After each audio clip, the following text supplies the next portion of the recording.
Hola, buenas tardes. Estamos en una de las jornadas del Congreso de la ERA de Budapest. Ha sido una jornada intensa, estábamos algo cansados, creemos que ha valido la pena por los nuevos hallazgos y nuevos datos que hemos visto en nefrología.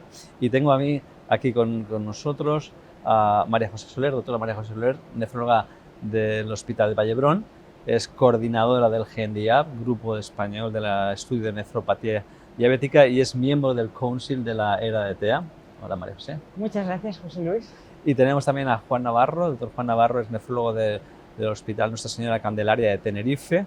Es también coordinador del Grupo Español del Estudio de la Nefropatía Diabética, GNDIAP, y además es uno de los coordinadores del Grupo CKD-MBD de la ERA-EDTA. A mí me conocéis, José Luis Gorriz, Servicio de Nefrología, Hospital Clínico de Valencia, también coordinador del GNDIAP y presidente de la Sociedad Valenciana de Nefrología. Y vamos a hablar de lo que ha ocurrido en diabetes en este congreso. Y en un primer lugar, ¿qué pensáis que ha sido lo más relevante del congreso, Juan, en relación a diabetes? Bueno, se ha insistido mucho en el papel de los nuevos antidiabéticos desde el punto de vista de la protección renal. Tenemos datos con agonistas del receptor GLP-1 y también con inhibidores SGLT2, como por ejemplo el Credence. En efecto, Credence, Vlado Perkovic, nos ha informado de algún aspecto nuevo, aspectos nuevos relacionados con un subanálisis dependiendo de los pacientes que tenían prevención primaria o prevención secundaria. Es decir, es muy difícil hablar de prevención primaria en un paciente con filtrado reducido con más de 300 de albuminuria, que son los pacientes de Credence, pero se consideraron aquellos pacientes que no habían tenido acontecimientos cardiovasculares, y prevención secundaria, pacientes que habían tenido ictus, infarto o enfermedad vascular periférica. Y Credence, canagliflozina, demostró beneficio en prácticamente todas las situaciones de prevención secundaria y en la mayoría, excepto cuando estaba implicada la muerte cardiovascular. Realmente son datos de gran interés, pero lo que más nos ha impactado ha sido un análisis en el que, extrapolando datos conocidos de la progresión habitual de los pacientes diabéticos y pacientes sin enfermedad renal diabética, el paciente diabético con proteinuria elevada tiene una tasa de presión elevada, y extrapolando los resultados de slope o de enlentecimiento de la progresión renal en el estudio Credence, se vaticina un retraso en el inicio de diálisis de 15 años en pacientes con enfermedad renal diabética. Es decir, paciente proteinúrico con filtrado reducido se le puede retrasar hasta 15 años. ¿Qué opináis de esto? Es impactante, ¿no, Juan? Son datos totalmente impactantes. Son datos realmente sorprendentes, pero ayúdanos, ¿en qué filtrados? ¿En todos los filtrados?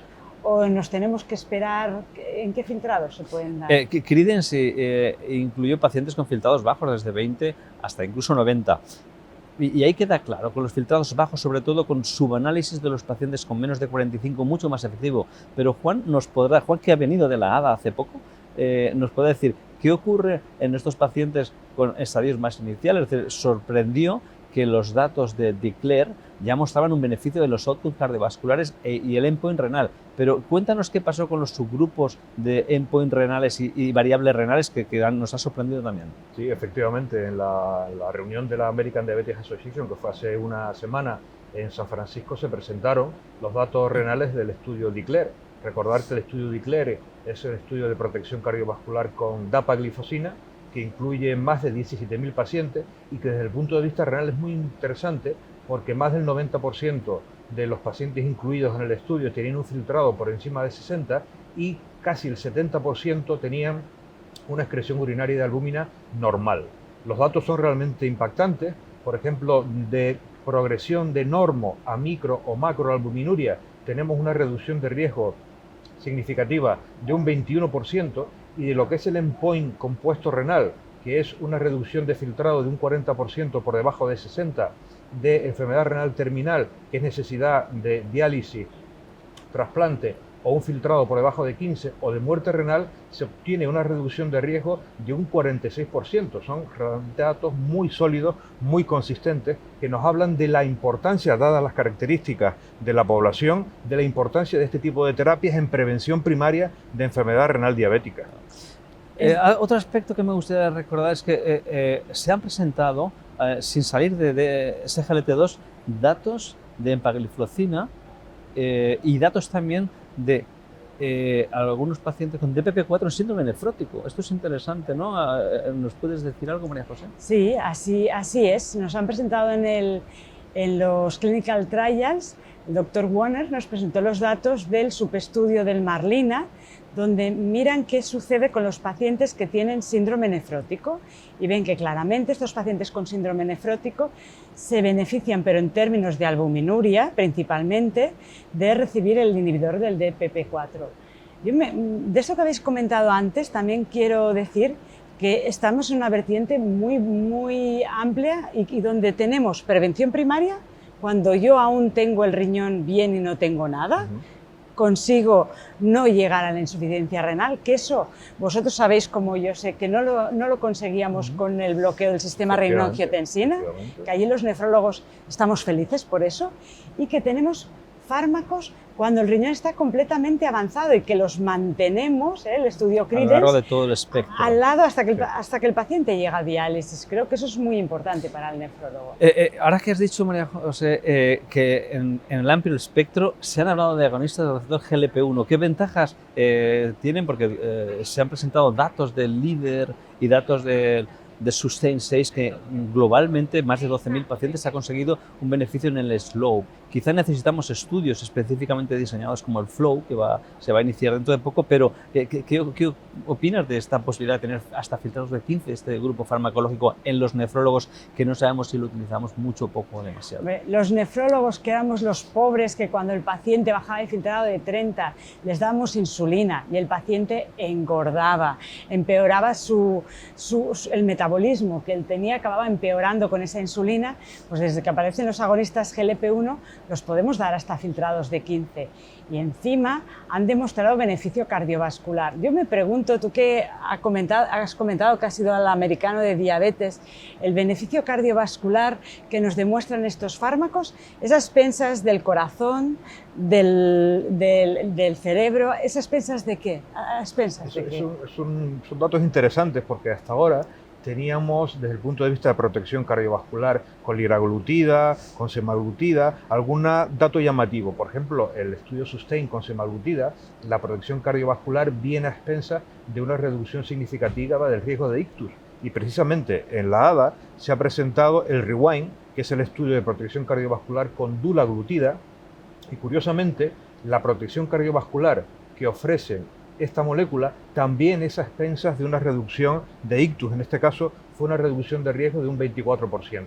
La verdad es que es llamativo este hecho y quizás sea necesario profundizar más desde un punto de vista mecanístico para ver si realmente hay algún dato específico que haga estos fármacos particularmente útiles para la prevención del ACV. Es sorprendente. Es sorprendente. Entonces, claro, los nefrólogos tenemos ahora los estudios, pero no tenemos las fichas técnicas actualizadas. ¿Creéis que las sociedades científicas debiéramos tomar parte? Pepa, has presentado tú las guías de la Sociedad Europea en las que tú habéis escrito que se puede administrar, recomiendan filtrados hasta 30 con ese SGLT2, es decir, que podemos mantener hasta 30. Quizás las fichas técnicas no están actualizadas. ¿Qué hacemos los nefrólogos en este momento o los médicos que tienen pacientes con filtrados tan reducidos? Pues yo creo que realmente los nefrólogos tenemos que hablar con el paciente y explicarle, porque los estudios han demostrado que se pueden dar con filtrados hasta 30 casi seguro. Entonces igual hasta que las guías hasta que la ficha técnica no esté modificada, hablar con el paciente y consensuar con el paciente y decirle, porque es que es un fármaco que es beneficioso, no lo podemos dar porque no nos han cambiado. Y yo creo que como grupo, como sociedades, tanto en la sociedad europea, tiene que intentar coger y hacer que estas guías, que estas prescripciones cambien y que puedan cambiar. También es importante decir que ya a raíz de la publicación del Credence ya se ha solicitado, en este caso concreto para glifosina, en la FDA e en la Agencia Europea, se ha solicitado su uso con filtrados hasta 30. Y yo creo que un mensaje importante que tenemos que tener claro los nefrólogos es que debemos implicarnos en manejar estos fármacos, no esperar a que vengan ya impuesto por el endocrino. Bueno, somos nosotros los que tenemos que tomar protagonismo en el manejo de estas moléculas. Además es un manejo muy sencillo. Es decir, y otro aspecto que sí que me gustaría hacer énfasis es que los pacientes cuando tenían filtrado reducido se insulinizaban. Entonces estamos induciendo mayor resistencia a insulina, mayor reabsorción de sodio, que es uno de los problemas más importantes de nuestros problemas, de los pacientes, inducido por la insulina, mayor incremento de peso. Y solamente no se puede quitar la insulina en los pacientes insulinopénicos, son pacientes delgados y que tienen diabetes de larga evolución o una diabetes tipolada, pero en muchos de estos pacientes hay que empezar a desprescribir o bajar progresivamente dosis de insulina simultáneamente con GLP-1 y en algunos pacientes se puede estar evitando el riesgo de hipoglucemia. Ya hay algunos estudios publicados en este sentido, no en pacientes renales, pero sí en pacientes diabéticos con función renal normal, donde se ha logrado reducir y suspender la insulina basándose en el uso de estas nuevas moléculas. Yo creo que hemos hecho un resumen global de una jornada intensa y de unas reflexiones de la enfermedad renal diabética. Me gustaría que en un minuto, María José, nos contaras tu experiencia como en el Council de la RTA. ¿Qué supone de estar al Council de este gran congreso o esta gran asociación?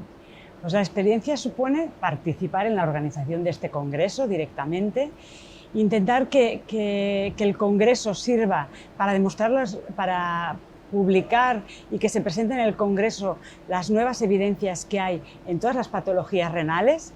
Actualmente la enfermedad renal afecta a 850 millones de personas en el mundo y se calcula, es muy importante que se sepa, que se calcula que en el 2040 va a estar entre las 5 primeras causas de mortalidad, porque los pacientes van a vivir más años, porque ahora mismo somos el segundo sitio de supervivencia entre 84 y 85 años comparados con Japón. Vamos a ser el primero, el paciente nuestro va a ser más longevo. Entonces el paciente más longevo va a llegar a tener una enfermedad renal, con lo cual yo creo que es muy importante. Y es muy importante que España esté allí, que España esté representada y que participemos en comunicaciones orales, que moderemos mesas y que haya gente, porque realmente nosotros investigamos mucho y se nos tiene que conocer que investigamos. Bueno, pues muchas gracias a todos. Yo creo que ha sido un resumen intenso. De los 3 coordinadores falta Alberto Martínez Castelao, que no ha podido acudir a esta reunión, y esperemos que estos resúmenes os hayan servido de ayuda y por lo menos para debatir